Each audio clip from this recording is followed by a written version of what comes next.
From the start of our marriage, I've had a hard time dealing with my mother-in-law and father-in-law.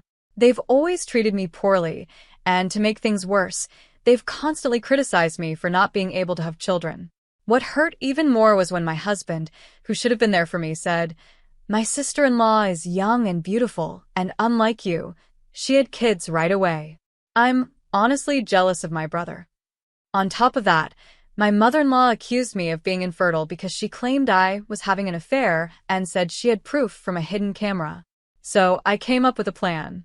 I called a family gathering, pretending it was to celebrate my nephew's birthday, and suggested we all watch the supposed evidence of my affair that my mother-in-law was talking about. When we watched it, my sister-in-law Scott and my father-in-law muttered, "I knew it," in shock. My name is Emma, and I'm 36 years old. I work in the international business division of a mid-sized trading company. I live with my husband, Scott, who is the same age as me and works at a steel manufacturing company, along with my in-laws. We don't have any children yet. I met my husband at a dating event a friend invited me to. At that time, I was in my 8th year on the job, finally getting the hang of it and starting to enjoy my work, so I wasn't really thinking about marriage. But I couldn't say no to my college friend, who kept insisting, "You have to come." Honestly, I was more interested in the special menus the restaurants had prepared for the event than in finding someone. I felt a bit out of place compared to my friend, who was actively socializing, but it turned out she got close to a guy who was there with Scott. Apparently, Scott wasn't too interested in the event either, and had been dragged along just like me. We ended up hanging out together as bystanders, but since I thought it was just a one-time thing, I didn't exchange contact information with him. However, exactly 2 weeks after the event on a Sunday, I got a call from an unknown number. At first, I ignored it, but after work, the calls started coming every 15 minutes. I kept wondering, who could this possibly be? I was getting frustrated and was about to block the number, but before I did, I decided to answer the call to find out who was behind it. It turned out to be Scott, the guy I had met at the dating event. He said, "Oh, good, is this Emma?" I was relieved to know who it was, but I was also confused because I knew I hadn't given Scott my number. When I asked him how he got my number, he casually replied, "I begged a friend who was with me at the event to get it for me." Apparently, my friend had hit it off with Scott's friend and decided to start dating him after the event. Scott, who hadn't gotten my contact information, found out about this and managed to get my number by asking my friend repeatedly. Although I was a bit upset that my friend had given out my number so easily and that Scott had gone to such lengths to get it, we somehow started dating. A year later, Scott proposed to me. It wasn't a whirlwind romance, but I felt that I could live a calm and peaceful life with Scott, who had a gentle and endearing personality. There were no issues from my side about getting married. My parents had been living apart since I started college, but they hadn't divorced because they didn't see any real benefit in doing so. Friends and acquaintances would ask if I felt sad about it, but I had always felt distant from my family, so their separation seemed like it was bound to happen. During my college years, my parents supported me financially, so I would visit them alternately during long vacations. However, once I started working, I used my busy schedule as an excuse to just keep them updated through social media. When I told my parents about my marriage, they said they would attend the ceremony if there was one. But when I explained that we were just going to register the marriage without any special ceremony, they later sent me a generous sum of money as a wedding gift, which was more than enough for me. However, my in-laws, Rachel and Brian, weren't happy with how my parents handled the marriage. They said things like, to think they would settle their only daughter's marriage with money, how insensitive. They spoke in a bitter tone, which bothered me. But then Scott defended me by saying, "Money is definitely a sign of love. It's ridiculous for Mom, who has never worked, to say something like that. Dad should know better, considering how hard it is to earn money."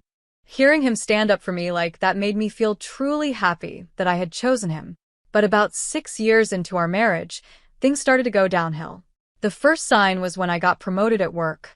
I had worked hard in my department since I joined the company, and that year, I decided to take the promotion exam.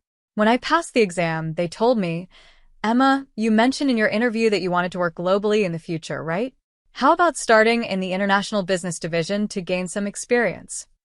I was thrilled that my hard work was recognized, and I was excited to share the news with Scott.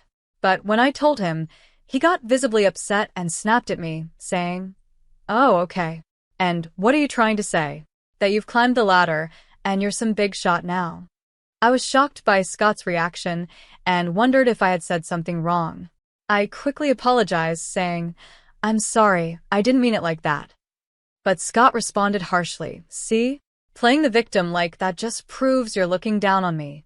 Then he angrily threw his beer can into the trash, slammed the door, and left our apartment. He didn't come back for a week. He ignored my texts and calls, and when I called his office, they told me he was out, but at least I knew he was safe. I thought about waiting for him outside his office, but I didn't want to embarrass him. So I decided to go to my in-laws' house to talk to them about what was happening. I knew they would probably blame me, but I didn't know what else to do. Even though I showed up unexpectedly, they let me in without any trouble. But as soon as I stepped into the living room, I was shocked by Scott's angry outburst.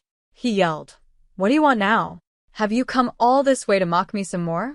I quickly said that wasn't my intention and that I would apologize if I had caused any misunderstanding. But Scott didn't want to hear it, and my in-laws started blaming me too. They said things like, "Just because you both work doesn't mean you can act all high and mighty.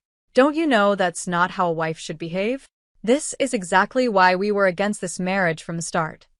Rachel, my mother-in-law, was just as loud as Scott, cursing at me. From there, it turned into an endless lecture about how I had hurt their son's ego. No matter what I said, they blamed me for everything. Finally, they told me, "Scott doesn't want to go back to the apartment you two shared. If you don't want a divorce, then move out of that apartment and come live here with us. We'll teach you how to be a proper wife." Looking back, I wonder why I didn't just agree to a divorce right then and there. But at that time, I still had feelings for Scott. Having grown up watching my parents stay married in name only, I think I was confused and didn't really understand what marriage should be.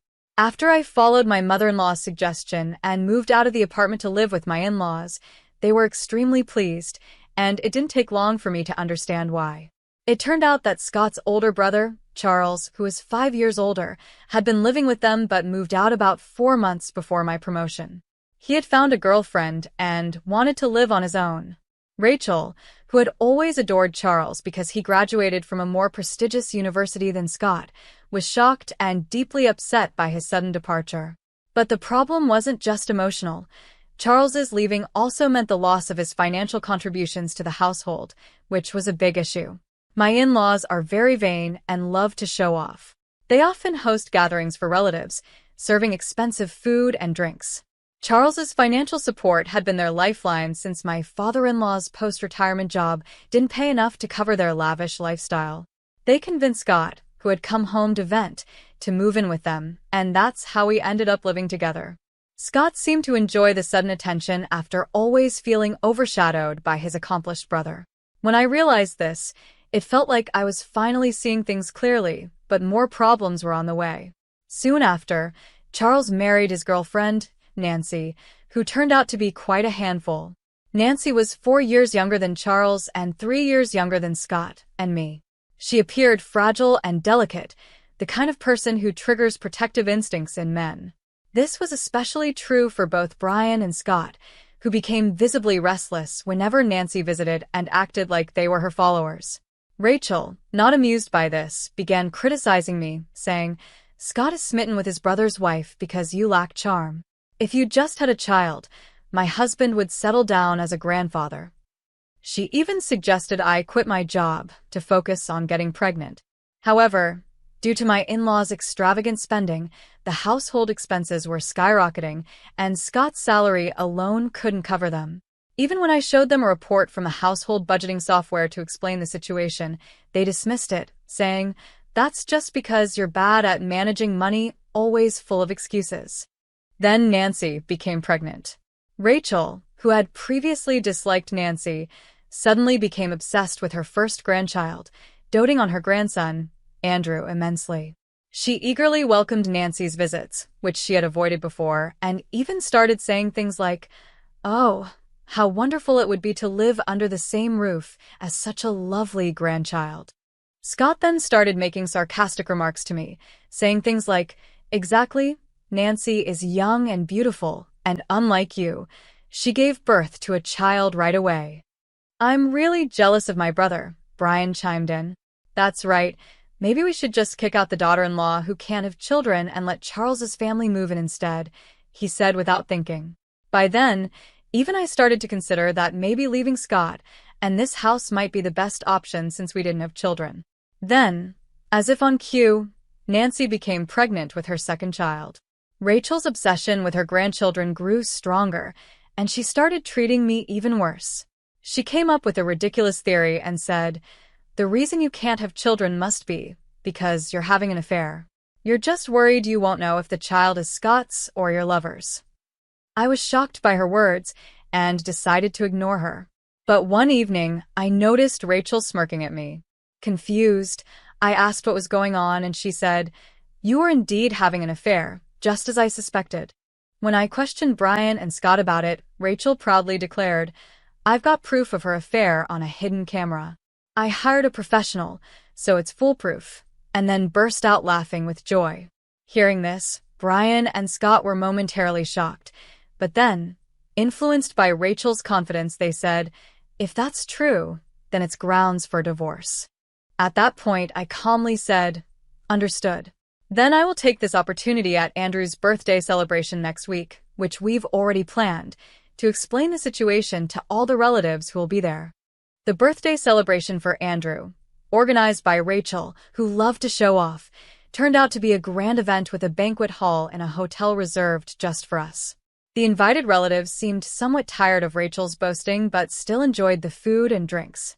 As the party was winding down, I took the microphone to speak. Everyone turned their attention to me, wondering what was happening.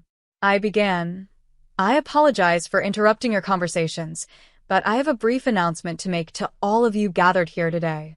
The crowd started murmuring in confusion, while my in-laws and Scott, assuming I was about to confess and discuss divorce, smirked just like before. Charles's family, the guests of honor today, were also present. On my signal to the staff, a screen was lowered behind me, the projector was set up, and the lights dimmed. Everyone's attention turned to the screen as the video began to play. The video started with footage of a shady hotel district, and as the entrance of one particular hotel came into focus, Scott, Brian, and Nancy's faces turned pale, just as I expected. However, Rachel, unaware of what was about to happen, looked around curiously, completely oblivious to the growing tension among the two of them. Then, a clear shot captured by the camera made the entire room gasp in surprise, and for good reason. The screen unmistakably showed Nancy and Brian hugging as they left the hotel. The room fell silent as the video continued, showing them sharing lingering, passionate hugs before catching a taxi. The scene shifted to the same hotel entrance, but this time it wasn't Brian who emerged holding hands with Nancy, it was Scott. Scott, Brian, and Nancy were all frozen in place, while some of the relatives murmured, "I knew it." The room erupted into whispers again. At that moment, I paused the video, turned the lights back on, and spoke into the microphone. "My announcement to all of you is exactly what you've just seen. My husband Scott and father-in-law Brian have been having affairs with Nancy, Charles's wife. The evidence was meticulously recorded by the investigation company hired by Rachel." I held up a thick file of documents, which caused more gasps from the crowd. As the noise died down, I revealed that the investigation company had actually been hired by Rachel, not to uncover Brian, Scott, and Nancy's infidelity, but to find proof of my supposed affair, so they could kick me out. Scott must have filled her head with all sorts of nonsense, making her believe such absurd things, I said, causing the relatives to look at Scott and Rachel in disbelief. Rachel had declared victory without even checking the contents when the investigation company reported they had caught evidence on camera. Unfortunately, I have no idea about the affair Rachel accused me of, I continued, projecting a photograph onto the screen. It was a snapshot taken at the maternity hospital when Andrew was born. The photo showed my sister-in-law holding Andrew in the center, with Charles smiling beside her, and Scott and I, who had come to celebrate, in the background. Since Rachel has always disliked me, she probably didn't have a single clear photo of me. So she sent this snapshot to the investigation company, asking them to find evidence of the daughter-in-law's infidelity. As I explained, I briefly glanced at Rachel, who looked shocked, as if I had hit the nail on the head. The investigation company, hired by Rachel, had made a mistake. They thought Nancy, who was holding the child in the photo, was the daughter-in-law they were supposed to be investigating. When they started their work, they unexpectedly captured Brian and Scott repeatedly visiting the hotel with Nancy. Believing Charles to be the husband under investigation, they reported to Rachel that they had caught evidence on camera. Rachel, thinking this was proof of my alleged affair, believed she had finally found what she was looking for. When I was first confronted with the so-called evidence, I was surprised, but then something clicked. I remembered the name of the investigation company from a credit card statement that Rachel had used. Rachel, who often spent too much, had made me get her a family card to use for her purchases, just in case her own credit card limit wasn't enough. Troubled by her making large purchases without consulting me, I had set up the card statement to be viewable in an app, so I could check the charges each month. The next day, I took half a day off work and went to the investigation company to explain the situation. I then commissioned a new investigation myself. Realizing their mistake, the company eagerly accepted the task to make things right, and they quickly provided the results, which led to the evidence I presented today.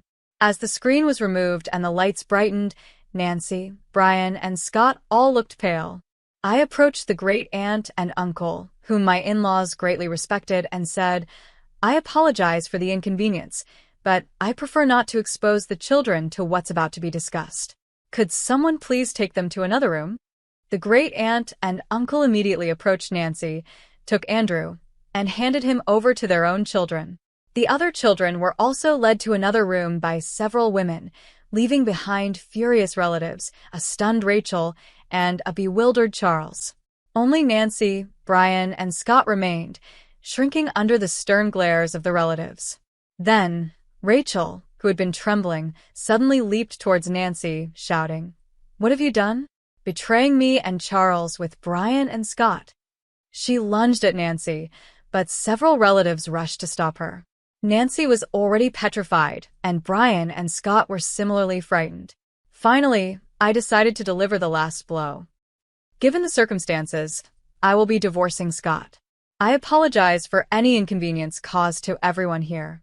According to the investigation company, the improper relations between these two have been ongoing and not just recent.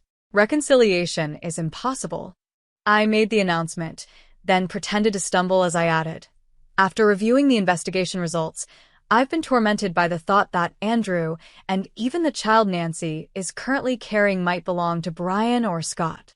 The remaining women in the room rushed over, rubbing my back and taking my arms to support me, saying to the two of them, "You are all shameless and disgusting." "Poor you," they started cursing. The men looked on with disdain, surrounding the two with cold stares. Brian and Scott could do nothing but stand there, silenced by the disapproval, while Rachel continued ranting and Nancy sobbed. The fallout from my revelation that day spread quickly. When Charles found out that his wife had been cheating on him with both his brother and father, he was in shock for a while. But as he started to regain his senses, he began to seriously doubt Nancy's claims that Andrew and the baby she was carrying were his. Nancy pleaded desperately, saying, "That's just a lie. Both Andrew and the baby are undeniably your children." However, once suspicion takes root, it doesn't disappear easily. Taking advantage of a moment when Nancy was off guard, Charles used a paternity test kit he had ordered to check their father-child relationship, and the results came back positive. Even when confronted with the results, Nancy stubbornly refused to admit to cheating, frustrating Charles to the point where he contacted her parents. Caught completely off guard, Nancy's parents couldn't believe the story Charles told them, so they came to my office demanding an explanation. Though I found it bothersome, I knew I had to deal with this eventually, so I took the next day off and went with Nancy's parents and the couple to the law firm I had hired. When the lawyer, Richard, showed them the related documents and the infamous video, Nancy's parents were speechless. Seeing this, Charles triumphantly declared, "See? I told you she betrayed me, cheating with both my brother and father. It's clear neither Andrew nor the baby she's carrying are mine. But Richard interrupted him sharply, saying, "Would you mind discussing that among yourselves? You're here not to discuss who the father of the children is, but to address the issue of child support." It was obvious that Richard wasn't taking sides, but what shocked me more was Nancy and her parents' reaction. Nancy retorted mockingly, "It's your fault. Scott cheated on you because you were always working and not being attractive enough, right? It's your own doing." I calmly replied, "Is that so?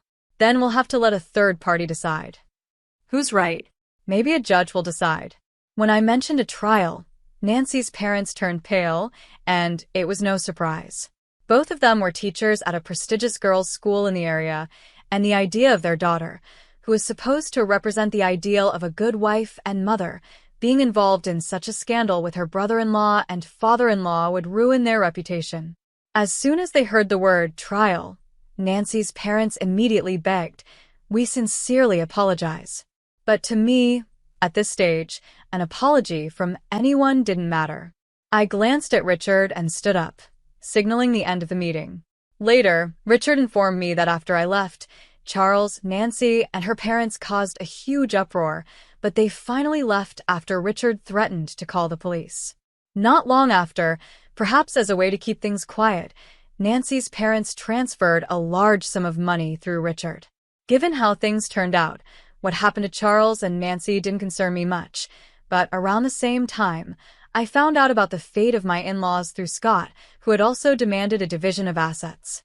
According to Scott, Charles filed for divorce and refused to pay child support for Andrew or the unborn child unless a DNA test proved he was the father. He even declared he would file for denial of paternity as soon as the child was born. Fearing the worst, Nancy's parents, against her wishes, forced her to undergo prenatal testing. It turned out that the father of the unborn child wasn't Charles, but shockingly, it was Scott.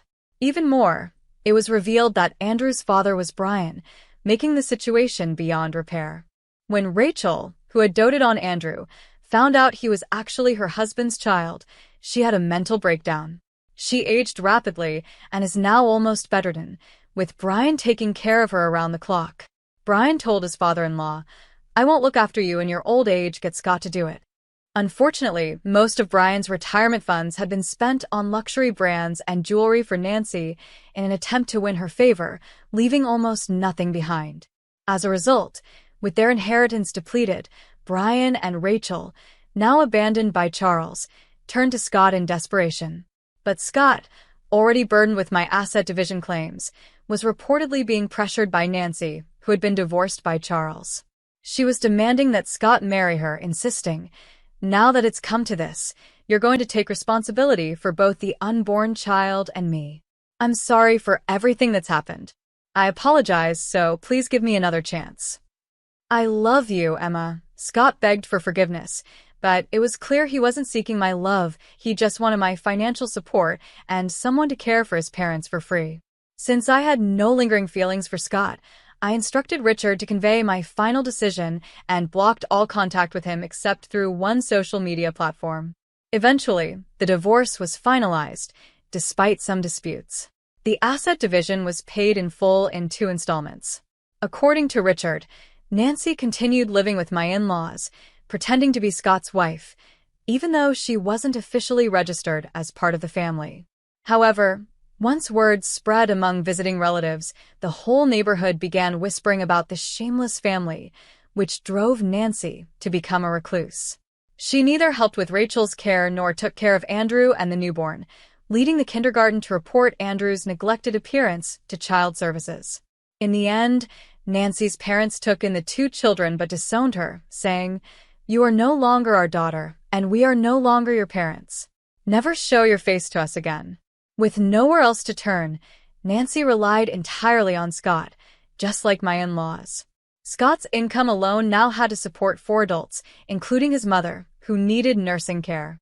A colleague of Scott's, who works at the same company, mentioned that a relative at an affiliated company exaggerated the story, making Scott the target of rumors as bad as those on gossip websites. Despite the difficult situation, Scott continues to work, unable to quit because of financial needs, enduring the discomfort. For some reason, Charles seemed to regard us as fellow victims, but the fact remains that he looked down on me, along with Nancy and my in-laws, for being a woman unable to bear children. Naturally, I ignored him completely at work, but as rumors spread within our company, he couldn't handle the whispers and volunteered to transfer to a subsidiary in a regional area. After everything was settled on my end, I was approached about a transfer to an overseas branch. Although I had expressed a desire to work abroad during my job interview, the sudden offer caught me off guard. However, my bosses encouraged me, acknowledging the career I had built and the language skills I had continued to learn in my spare time. Feeling fed up with the rumors, much like Charles, albeit for different reasons, I decided to take the opportunity.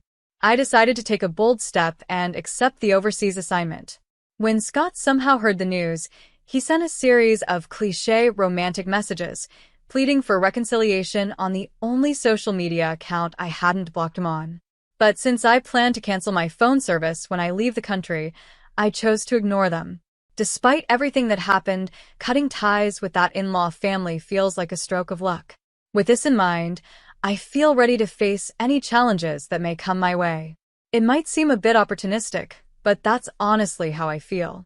Maybe I've been too hard on myself all this time. From now on, I plan to stay positive and give my best effort in everything I do.